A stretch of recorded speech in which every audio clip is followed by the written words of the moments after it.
4 گناه است که نابود کننده است. انسان را در همین دنیا نابود میکنه.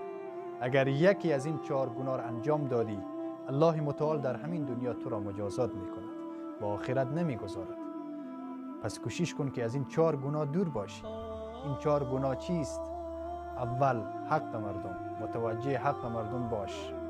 متوجه مال مردم، آبروی مردم، شرف مردم، عزت مردم. اگر به اینها تجاوز کردی، در همین دنیا الله متعال تو را مجازات میکند. دوم، مسخره کردن. کسی را مسخره نکن. اگر همسنفی تو هست، همکار تو هست، ساده تر هست، او را مسخره نکن که برای خودت برمیگردد. الله سبحانه و تعالی می فرماید: یا ایها الذین آمنوا لا یسخر قوم من قوم عسى ان یکونوا خیرا منهم ولا نساء من نساء عسى ان یکن خیرا منهن. ای کسانی که ایمان آوردید، هیچ قوم دیگر را مسخره نکنید. شاید همو قومی که شما اونها را مسخره کردید از شما بهتر باشند. و هیچ زن دیگر را مسخره نکند.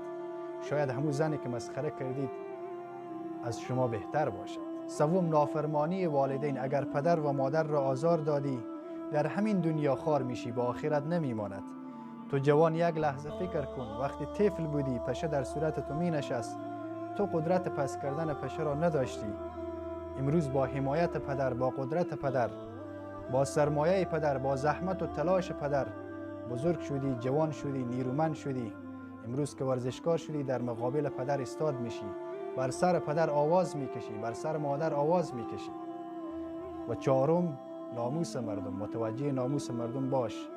هر کی باشد نظرش در پی ناموس کسان، پی ناموسی وی افتد نظر بوالهوسان. تو هم خواهر داری، تو هم مادر داری. اگر به ناموس کسی تجاوز کردی، بدان که ناموس خودت در معرض خطر قرار میگیره.